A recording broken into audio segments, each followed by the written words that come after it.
Hi. நம்மக்கிட்ட வந்து யாராவது இந்த டிசிப்ளினாக இரு, கரெக்டாக உன்னோட வேலையை பாரு, டிசிப்ளினாக இருன்ற ஒரு விஷயத்த சொன்னாலே வந்து பயங்கரமாக கோவப்படுறாரு. நான்லாம் செம கோவப்படுவேன். ஏன்னா வந்து என் இந்த டீனில் வந்து அப்படி தான் இருக்கும். இந்த 12 to 19 அந்த யார் சொல்கிறதுமே வந்து பிடிக்காது. எனக்கும் அப்படி தான் இருக்கும், அப்படி தான் இருந்துச்சு.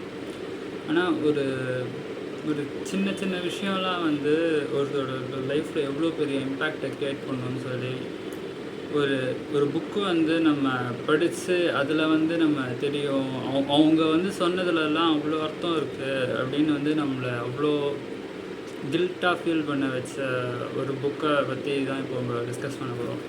ஸோ இதுதான் அந்த book, discipline is destiny. Author வந்து ரியான் ஹாலிடே. ஸோ எனக்கு வந்து ஒரு பையன் இதை சஜஸ்ட் பண்ணான். ஸோ அந்த பையன் யாருன்றதை நான் லாஸ்ட்டில் அப்புறம் சொல்கிறேன். ஸோ இந்த புக்கில் வந்து ஸ்டார்டிங்கில் சின்னதாக ஒரு குவாட் ஒன்று ஸ்டார்ட் ஆகுது. அந்த குவாட்லேருந்து ஒரு இதில் ஆக்சுவலாக நிறைய இது இருக்குது. நான் ஒரு 2 கதையை மட்டும் சொல்லிவிட்டு அப்புறமா நான் ஸ்டார்ட் பண்ணுறேன். ஸோ அந்த குவாட் வந்து என்னென்னா, to win in world, to master our self, we have to control our emotions and we have to be self-disciplined.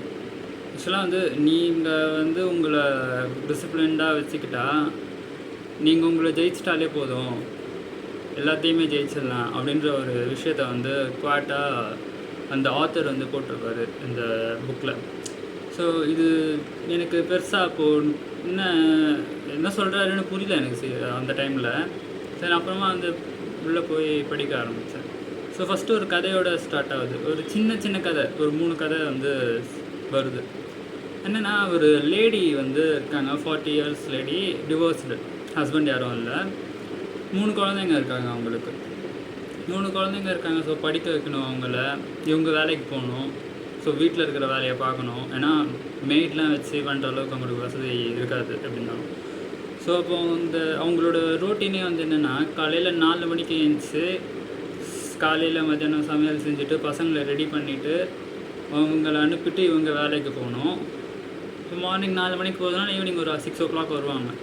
வந்து அதுக்குள்ளே பசங்க வீட்டுக்கு வந்துடுவாங்க. அதுக்கப்புறமா பசங்க கூட டைம் ஸ்பெண்ட் பண்ணுறதை வந்து ஒரு நாள் கூட ஸ்கிப் பண்ணுறதே கிடையாது. பசங்க கூட டைம் ஸ்பெண்ட் பண்ணி அவங்களுக்கு என்னென்ன பண்ணணும், ஹோம் ஒர்க்கு ஹெல்ப் பண்ணுறது எல்லாத்தையும் பண்ணிட்டு, இதுதான் அவங்களோட வாழ்க்கையே, அவங்க வாழ்க்கையோட ரொட்டீனே இது தான். ஸோ இப்படி வந்து போயிட்டு இருக்குது அப்படின்ற மாதிரி ஒரு விஷயத்த வந்து சொல்கிறாங்க. நான் படிக்கும்போது ஓகே போயிட்டு இருக்குது, ஏதோ போகுது அப்படின்னு சொல்லிட்டு நானும் படிச்சுட்ருக்கேன். படிக்கும்போது ஒரு விஷயத்த வந்து டார்க்கான வேர்ட்ஸில் வந்து போட்டிருக்கு அந்த புக்கில். No one is created as an early riser or hard worker அப்படின்னு. ஆக்சுவலாக என்னென்னா, எந்த ஒரு மனுஷனுமே வந்து அவன் வந்து சீக்கிரம் ஏஞ்சிக்கிறான், இவன் வந்து சீக்கிரமாக நல்லா ஹார்ட் ஒர்க் பண்ணுவான் அப்படின்ற ஒரு இதில் வந்து படைக்கலை அவங்கள. எல்லாரையுமே ஒரே மாதிரி தான் படைத்தாங்க. எல்லாரையுமே வந்து எந்த ஒரு பாகுபாடு பார்க்காம தான் படைத்தாங்க. ஆனால் அந்த லேடி வேலை செய்கிற அளவுக்கு நம்ம பாதி கூட வேலை செய்ய மாட்டோம். நம்ம இல்லை, நான் செய்ய மாட்டேன். நான் 4 மணிக்கு அவங்க ஏஞ்சி வேலைக்கு கிளம்புறாங்க, பசங்களை ரெடி பண்ணுறாங்க, 6 o'clock போகிறாங்க. ஸோ அவங்க வந்து அந்த மாதிரி அவங்களுக்கு எதுவும் சூப்பர் பவரோ எதுவோ வரல, அவங்களா தான் பண்ணிக்கிட்டாங்க. அது அவங்கள வந்து ரெடி பண்ணாங்க. எவ்வளோ கஷ்டப்பட்டுருக்காங்க. அந்த கஷ்டத்தெல்லாம் வந்து யாருமே வெளியே சொல்லிக்க மாட்டாங்க. ஃபஸ்ட் ஆஃப் ஆல் அதான் உண்மை. கஷ்டம் இல்லாமல் எதுவுமே வராது.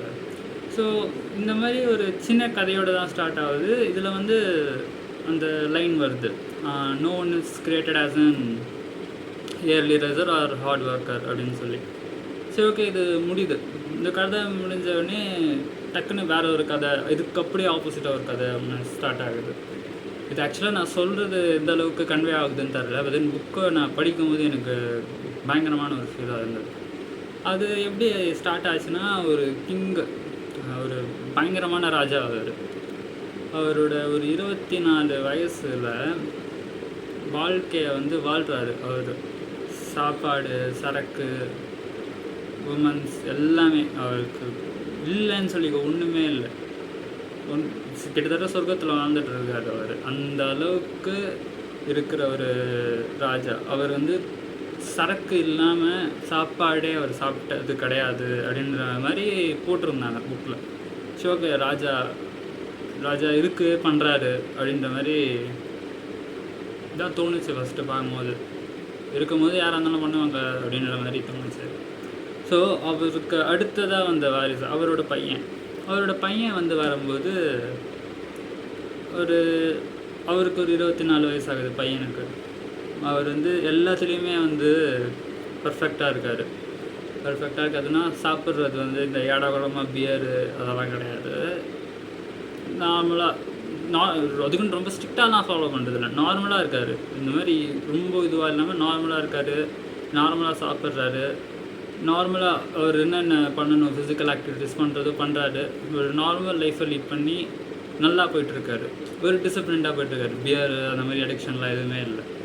ஸோ அந்த ஒரு 40 இவருக்கு 24 இருக்கும்போது அவருக்கு ஒரு 40 வயசு இருக்குது. அவ்வளோ டிஃப்ரெண்ட், 20 வயசு டிஃப்ரெண்ட்டோ அந்த மாதிரி தான் ஏதோ சம்திங், 20-14 வயசு டிஃப்ரெண்ட் ஏதோ சம்திங்கில் அவங்க அப்பா இருக்கார், அப்பாக்கும் பையனுக்கும். அந்த புக்கில் இருக்கிற கதையில் அந்த 42 வயசில் அந்த கிங் எம்பையர் அப்போது அந்த டைம்லலாம் வந்து எவ்வளோ ஹெல்த்தியாக இருந்தாங்க அப்படின்ற மாதிரி தான் கேள்விப்பட்டிருப்போம் நம்ம. அவருக்கு வந்து கழுத்தோட சதையினால் அவரோட கழுத்தை எப்படி தூக்கிறதுக்கே கஷ்டப்பட்டார். அவரால் ஏஞ்சி 42 வயசு தான், ஏஞ்சி நிற்க முடியல அவரால். அதுக்கு என்ன ரீசன்னா அவரோட சாப்பாட்டில் ஒழுக்கம் இல்லை. ஏஞ்சி ஒரு வேலையும் செய்ய மாட்டார். உட்கார்ந்த இடத்துல அவரால் முடியும், ஆனால் பண்ண மாட்டார் அவர். ஏன்னா என்கிட்ட இருக்குன்ற ஒரு விஷயம். அதே தான் அவர் பையனுக்கு வந்து அதை விட அதிக மடங்கு அவருக்கு வந்து செல்வாக்கு இருக்குது. ஏன்னா இன்னும் இன்க்ரீஸ் ஆகிட்டே போகுது.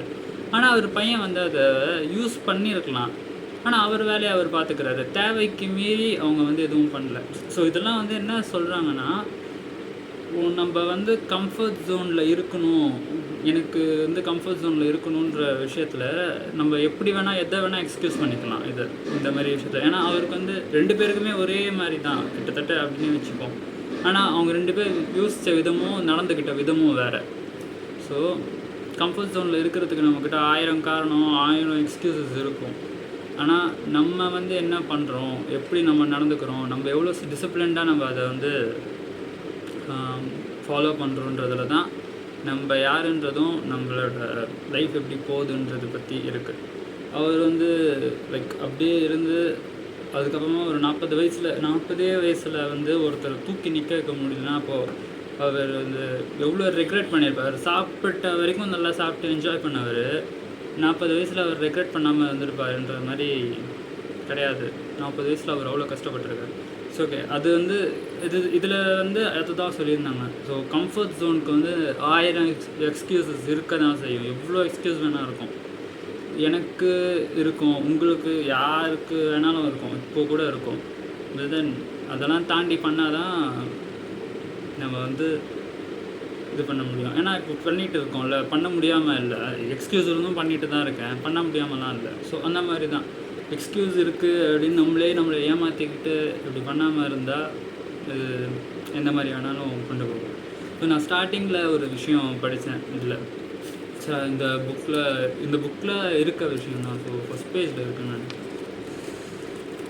இந்த ஃபஸ்ட்டு பேஜில் இங்கே இருக்க ஒரு விஷயந்தான் படித்தேன்.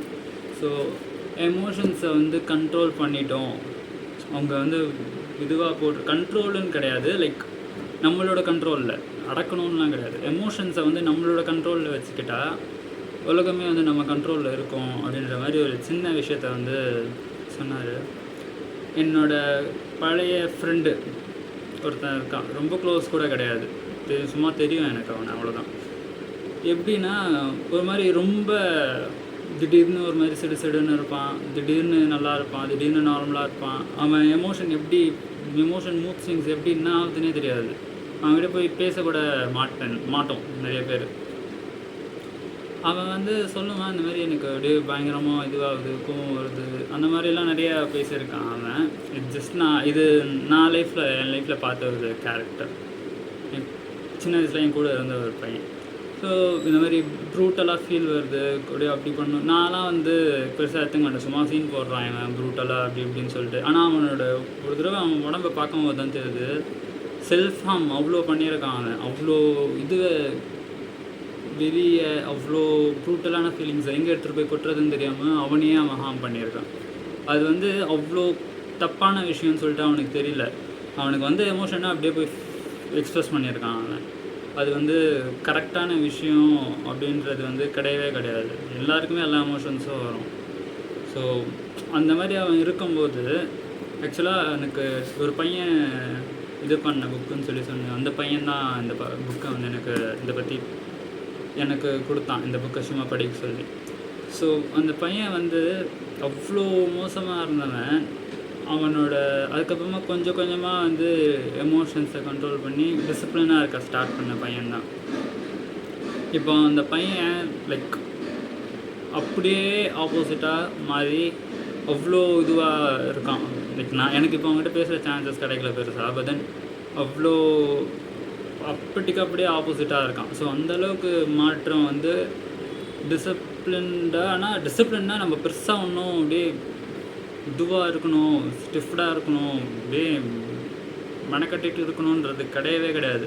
அப்படிலாம் வந்து பார்க்க வச்சு மேனிப்புலேட் பண்ணிட்டாங்க நம்மளை. ஆக்சுவலாக டிசிப்ளின்டாக இருந்தால் இந்த தேவையில்லாத தாட்ஸ், தேவையில்லாத பிரச்சனை இல்லாமல் இன்னும் சந்தோஷமாக இருக்கிறவங்களெல்லாம் நிறைய பேரை பார்த்துருக்கேன். ஸோ மேபி அது எனக்கு சொல்கிற அளவுக்கு நான் இன்னும் பெருசாக அனுபவசாலி அந்த மாதிரிலாம் கிடையாது. ஸோ அது அவங்கவுங்க இதை எக்ஸ்பீரியன்ஸ் பண்ணும்போது கண்டிப்பாக புரியும் அவங்களுக்கு. ஸோ அந்த மாதிரி இருந்த ஒரு பையன், அவனோட எமோஷன்ஸ் மட்டும்தான் அவனை வந்து அவ்வளோ கேவலமாக பண்ண வச்சுருக்கு. செல்ஃப் ஹார்ம் பண்ணியிருக்கான், ஒரு சூசைட் அட்டெம்ப்ட் பண்ணுறது. அந்த பையன் வந்து அவ்வளோ கஷ்டப்பட்டிருக்கான் லைஃப்பில். அப்புறமா அந்த டிசிப்ளினுன்ற ஒரு விஷயம் வந்து அந்த பையனோட லைஃப்பை எவ்வளோ மாற்றி இருக்குன்றதை வந்து நான் பார்த்தேன். அந்த பையன் இப்போ எப்படி இருக்கான்றதை வந்து நான் பார்க்குறேன். ஸோ அந்த மாதிரி ஒரு விஷயம் வந்து சின்ன சின்ன சின்ன சின்ன விஷயம் தான் மாற்றி. அவன் பெருசாக ஒன்றும் பண்ணல, அப்படியே மொத்தமாக திடீர்னுலாம் ஒன்றும் மாற்றிக்கலாம். அவனை கொஞ்சம் கொஞ்சம் கொஞ்சம் சின்ன சின்ன விஷயம் பண்ணான். ஆனால் அவன் லைஃபே இன்றைக்கி மாறி இருக்குது. நானும் அவன் இருப்பானா இருக்க மாட்டானான்னு எனக்கு தெரியாமல் தான் இருந்தேன். பட் தென் இன்றைக்கி அவன் வந்து நல்லா இருக்கான். Like happy to say this. அவன் வந்து நல்லா இருக்கான். அவனோட சின்ன சின்ன மூமெண்ட்ஸ் தான் வந்து அவனை எந்த அளவுக்கு ஆக்கியிருக்கு. அண்ட் இன்னொன்று என்னென்னா, நான் சுற்றி இருக்கிறவங்க வந்து அவங்களோட எமோஷன்ஸ் எடுத்துகிட்டு போய் திணிக்க. இந்த மாதிரி நான் பார்த்துருக்கேன். ஒரு சில ஃப்ரெண்ட்ஸ்லாம் வந்து அவனை முன்னாடியே ஏதாவது சொல்கிறது, அந்த மாதிரி நம்ம வந்து யோசிக்காமல் நம்மளோட எமோஷன்ஸ் நம்மளுக்கு என்ன தோணுதோ அந்த ஒரு அவேர்னஸ், டிசிப்ளின் இல்லாமல் போய் மற்றவங்ககிட்ட அப்படி ஏடாகூடமாக பேசுகிறது, இந்த மாதிரி விஷயத்த வந்து பண்ணால் அந்த பையன் நான் பண்ணதால் அந்த பையன் அந்த டைமில் இன்னும் வல்கராக ஒரு மாதிரி இருந்தான். தென் அது என்ன ஒரு விஷயமோ என்ன மேஜிக்கோ தெரில, அந்த பையனோட அப்பாவுக்கு என்ன நம்பிக்கைன்னு தெரில அந்த பையன் மேலே. ஏதோ ஒரு நம்பிக்கையில் வந்து அவர் கடைசி வரைக்கும் அந்த பையனை வந்து கைட் பண்ணிகிட்டே இருந்தார். அவன் ரொம்ப நாள் அப்படி தான் இருந்தான். ரொம்ப நாளாக அவன் வந்து அந்த இதுக்கு வரவே இல்லை. ஆனால் சின்னதாக ஸ்டார்ட் ஆகி இன்றைக்கி அந்த பையன் வந்து, நான் உண்மையாக சொல்கிறேன், பயங்கரமான ஒரு என்னோடய ஃப்ரெண்டு தான் அவன். நான் ரொம்ப நாள் கழிச்சு ரீசெண்டாக பார்க்கும்போது ரொம்ப லைக் இவனா இப்படின்ற மாதிரி லைக் ஒரு நல்ல ஒரு அந்த ஹாப்பினஸ்னால தான் நான் இந்த புக்கை ஃபஸ்ட்டு நான் படிக்க ஸ்டார்ட் பண்ணேன். இந்த மாதிரி கொடுத்தான் இந்த புக்கை படிச்சுட்டு லைக் சரி ஓகே எனக்கு வந்து இதை பர்சனலாக போடணும் அப்படின்ற ஒரு விஷயம் இருந்தது. ஸோ நம்ம பக்கத்தில் இருக்கிறவங்க வந்து நம்ம பக்கத்தில் இருக்கிறவங்கள வந்து நம்ம டிஸ்டர்ப் பண்ணால் அவங்க எவ்வளோ டிஸ்டர்ப்ட் ஆவாங்கன்றதும், நம்மளோட டிசிப்ளின் வந்து நம்மளை மட்டும் பாதிக்காமல் மற்றவங்களையும் வந்து எவ்வளோ பாதிக்குதுன்றதை வந்து இந்த விஷயத்தில் இருக்குது. அவங்க அப்பா தவிர வேறு எல்லாருமே அவனை வந்து ஒரு மாதிரி ட்ரீட் பண்ணாங்க. அவங்க அப்பா ஒருத்தர் மட்டும் அந்த பையனை வந்து ஏதோ ஒரு நம்பிக்கையில் அந்த பையனுக்காக கூட நின்று சப்போர்ட் பண்ணிகிட்டே இருந்தார். அவங்க அப்பா இல்லைன்னா இன்றைக்கி அந்த பையன் இருந்திருப்பான் கூட தரல. ஸோ அந்த அளவுக்கு வந்து டிசிப்ளின்டுன்றது வந்து பக்காவாக இருக்கணுன்றதுக்கு அர்த்தமே கிடையாது. டிசிப்ளின்னா நம்மளோட இன்டென்ஷன் வந்து ஒழுங்காக இருந்தாலே போதும். தப்புன்றது வந்து மனுஷனோட இயல்பு எல்லாருக்குமே நடக்க தான் செய்யும். இதுவும் நானாலாம் எதுவும் சொல்ல, புக்கில் இருக்கிறது தான் நான் சொல்கிறேன். இது சொல்கிற அளவுக்குலாம் நான் ஃபஸ்ட்டு பெரிய எக்ஸ்பீரியன்ஸ்டான ஆளே கிடையாது. ஸோ இந்த மாதிரி வந்து இருக்கிறப்போ எவ்வளோ கூட இருக்கிறவங்களுக்கே வந்து இந்த மாதிரி விஷயம்லாம் வந்து பாதிக்கும். ஸோ அவங்க அப்பா ஒருத்தரால் மட்டும் அந்த பையன் வந்து இப்போ இவ்வளோ இதுவாக இருக்கான். ஸோ அவங்க அப்பாவும் இல்லைன்னா அவன் எங்கே இருந்திருப்பான், என்ன பண்ணியிருப்பானே தெரில. ஸோ நம்மளோட இது வந்து நம்மளை சுற்றி இருக்கிறவங்களையும் பாதிக்கும். ஸோ நான் இது வந்து எதுக்காக சொல்கிறேன்னா, ஜஸ்ட் ட்ரை பண்ணிட்டு இதை வந்து விடுறதுக்கு யாருக்குன்னா மனசு வந்தால் அவங்க வந்து விட்டுருவாங்க. ஆனால் அது மனசு வராதுன்றதுக்கு வந்து நான் 100% ஷுர். கண்டிப்பாக மனசே வராது. ஏன்னா வந்து இது டிசிப்ளின்டாக இருக்கிறதுன்றது வந்து ஒரு கஷ்டமான விஷயமே கிடையாது. அது வந்து லைக் அப்படி போர்ட்ரே பண்ணி அந்த மாதிரி தெரிஞ்சிச்சு நம்மளுக்கு, அவ்வளோதான். எனக்கும் அந்த டைட்டில் பார்த்தோன்னே செம காண்டாது, என்னடா இது discipline is discipline. But then அதற்குள்ளே இருக்கிற ஒரு விஷயமும் அவ்வளோ சின்ன விஷயம் இவ்வளோ பெரிய சேஞ்சஸ் க்ரியேட் பண்ணுதுன்னா இப்போ எவ்வளோ பெரிய இது இருக்கும்.